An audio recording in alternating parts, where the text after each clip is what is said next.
Genau, auch jetzt natürlich zwei wichtige Punkte. Erstmal Schmerzen bei dem Eingriff. Wie war es bei dir? Wie war es für dich, der Eingriff? Ja, Michaela hatte das gestern auch kurz erwähnt, ne? Da ging es um die PRP-Behandlung, hat man sie gefragt, wie war das mit dem Schmerzempfinden, und da muss man ja auch ganz klar sagen, dass das Schmerzempfinden bei jeder Person anders ist. Ich würde sagen, ich bin in der Hinsicht eine richtige Pussy. Mir tut schon weh, wenn ich die Fingernägel schneiden muss, da rufe ich nach meiner Mutter. Oder wenn die Wärmflasche zu warm ist oder ich mir die Zunge verbrenne, dann können die schon weinen. Und trotz dessen, dass ich so schmerzempfindlich bin, war der Eingriff für mich ein Klacks, tatsächlich. Also ich war überrascht, wie wenig Schmerzen man bei der Operation, oder besser gesagt, während der Injektionen der Betäubungsmittel, das ist der einzige Moment, wo man sagt, da empfinde ich Schmerzen. Und man kann es auch wirklich, guckt euch das Video an, da sieht man im Detail, wie die vorgehen. Also für alle, die irgendwie Angst haben, ich kann das nicht machen, weil es weh tut, ist es kein Grund, die Haartransplantation nicht zu machen. Mit dem Schmerzen, das könnt ihr ausschalten oder ausblenden. Das ist so ein Bolzenschussgerät, das klingt jetzt erstmal blöd, aber so das Geräusch macht's. Und dann ist es eigentlich ein Schlag und kein Stich, den du hinten kurz im Kopf merkst. Und sobald es die ersten 2 Stiche drin sind, merkst du schon, wie die Betäubung wirkt. Und die eigentliche Betäubung danach, die schmerzhaft sind, welche noch der Kai damals bekommen hat und gesagt hat, boah, also da geht der Stresslevel schon richtig hoch, das merkst du gar nicht mehr. Das ist wie tatsächlich beim Zahnarzt, wenn er die erste Injektion bekommen hat, dann merkt er, wie dieses Taubheitsgefühl sich verbreitet. Und dann ist es einfach nur noch, sind es Geräusche, die mir also Probleme bereitet haben. Es ist dann der Einstich an sich, den merkst du gar nicht, aber die Geräusche, die musst du erst einmal für dich verarbeiten, so, das knirscht, und dann stellt man sich das vielleicht noch bildlich vor, was sie da hinten machen. Also ein ganz klarer Tipp von mir, nehmt Musik mit Kopfhörer auf. Dann ich bin nach 10 Minuten, 20 Minuten bin ich eingeschlafen. Gerade beim zweiten Teil, wo dir die Haare dann eingesetzt wurden, wo du dann auch auf dem Rücken lagst. Ja, also der Eingriff, der geht ja 8 Stunden, ne, mit zwischendrin mal eine kleine Pause und darfst auch was essen. Das ist eigentlich die größere Qual in Anführungsstrichen. Du musst es aushalten. 8 Stunden auf diesem Stuhl, das ist psychisch eine Belastung, aber Schmerzen, um Gottes Willen.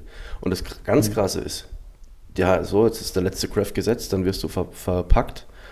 Und nach 5 Minuten hast du diese ganzen Strapazen, also so ging es mir, schon wieder komplett vergessen. Du warst dann nur noch froh, dass du es gemacht hast.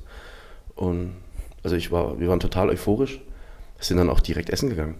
Ja, also da war das kein... macht, glaube ich, nicht jeder außer du. Okay. Ja gut, ich war ausgezerrt. Aber doch, das sind auch recht viele Unterschiede. Es gibt, ich weiß nicht, wann du warst, am Nachmittag oder am Abend, frühen Abend dann fertig? Um 9 waren wir, glaube ich, dort, ne? Richtig? Und dann ging das eben 8 Stunden. Und dann hat man noch ein Abschlussgespräch gehabt, einen Kontrollcheck von den verantwortlichen Ärzten dort, bis sie dann gesagt haben, also ich glaube, es geht um den Gerinnungsfaktor, ne? Also es gab dann Leute, die mussten noch länger bleiben tatsächlich, weil einfach die Blutung danach noch etwas zu stark war. Da geht man kein Risiko ein, was ich gut finde.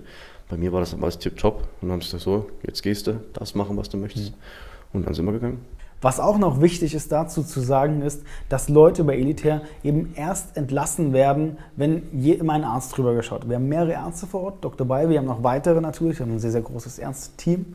Wirklich auch Ärzte, das ist immer wichtig hervorzuheben, weil viele sagen immer, da sind irgendwelche Helferinnen oder Krankenschwestern, das sind Ärzte, die dich entlassen, wenn dann die OP bei uns stattgefunden hat. Und direkt nach der OP gibt es einen Gerinnungsfaktor. Und nach einer Haartransplantation, das ist ein ziemlich harmloser Eingriff.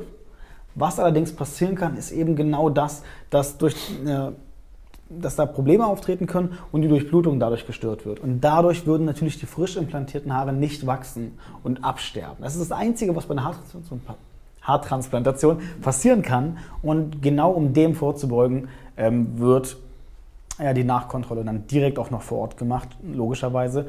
Und das kann sich manchmal ziehen. Die Behandlung teilt sich in 2 Etappen dabei auf. Das kann man auch noch sagen.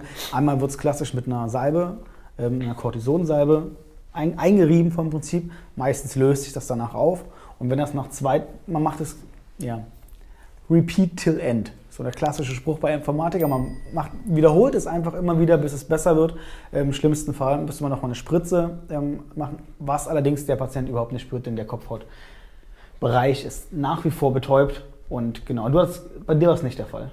Nein, ich dachte vielleicht auch eine halbe Stunde verweilen müssen. das Ganze... Definitiv einer der glücklichen Fälle auf alle Fälle. Ja, ich habe es mitgekriegt, der Kollege, der neben mir gesessen hat, dann am Tag drauf, am Frühstückstisch, hat er dann noch erzählt, es war dann so 2 Uhr nachts, als er dann entlassen wurde. Man muss aber dazu sagen, man kriegt im Vorfeld viele Informationen und darunter steht dann auch, dass man sich vor der Operation entsprechend verhalten muss in Hinsicht Koffein, Rauchen, Alkohol, Aspirin, das alles Faktoren sind, die auf den Gerinnungsfaktor sich auswirken können. Das sind ja alles Blutverdünner. Ganz genau, und ich habe mich da auch dran gehalten. Und vielleicht hatte ich dadurch einen kleinen Vorteil. Aber das ist genetisch bedingt. Der eine hat halt das Problem, dass der Gerinnungsfaktor tiefer ist und der andere ist halt... Aber auch sehr interessant inzwischen. Natürlich ist das auch ein sehr guter Grund. Das ist ein Punkt, an den ich noch gar nicht gedacht habe tatsächlich. Aber wir haben natürlich auch sehr, sehr viele Raucher. Und die Raucher, wenn die natürlich Warnung, wie einige Tage vor der OP oder vor allem am Tag der OP oder danach, nicht rauchen, nicht wahrnehmen, kann es natürlich auch dadurch zu diesen Wartezeiten kommen.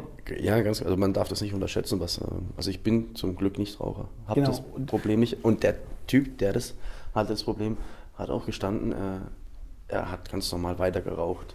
Ja. Aber selbst wenn, mein Gott, dann wartet man halt 2-3 Stunden. Aber gut, ein Körperbewusstsein als Bodybuilder, fast selbstverständlich. Ne? Ja, ob das gesund ist, weiß man nicht. Genau. Gut, jetzt zum psychischen Faktor natürlich. Jeder hat natürlich seine eigene Motivation, warum man das macht. Jetzt würde ich einmal kurz wieder das Mikrofon an Kai. Wie war es denn bei dir? Was hat dich dazu bewegt? Okay, eine Haartransplantation, das ist der Schritt. Was hat dich gestört? Was optisch? Was wirklich, dass es im Privatleben vielleicht, dass du dich selbst eingeschränkt hast dadurch? Oder wie war es bei dir? Ja, das ging ja mit 20 ging es los, wo mich der Erste darauf hingewiesen hat, dass er bei mir so den Haarausfall merkt oder er kann auf meine Kopfhaut gucken. Das war erstmal so ein Stich ins Herz. Da habe ich gedacht, was redet er? Und dann ist mir immer beim Haare gelen, frisieren aufgefallen, dass ich ganz viel Haare in der Hand habe.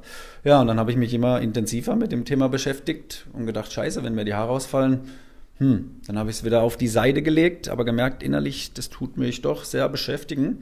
Dann hatte ich schon damals mal geguckt, gibt es überhaupt Möglichkeiten? Ja, aber da waren noch viele Haare da. Und dann eigentlich das Krasseste war, wo irgendwie bei Freunden, die haben mal Bilder angeguckt und dann kam der krasse Spruch bei mir, Kai, du bist der, wo 10 Jahre geältert ist. Und das war schon so wie eine richtige Ohrfeige. Und da habe ich gedacht, hey, jetzt muss ich was tun. Und habe dann auch YouTuber gefunden, wo ich dann tatsächlich gesehen habe, wie die vorher aussahen, dass da nichts war wie bei mir. Und dann nach 6 Monaten hatten wir schon so die ersten Erfolge. Beim einen mehr, beim einen weniger. Und ja, das war dann ein Punkt für mich, wo ich gesagt habe, hey, das sieht geil aus, das sieht gar nicht künstlich aus. Und ich muss es jetzt tun. Und dann habe ich mich dafür entschlossen, eine Haartransplantation durchzuführen.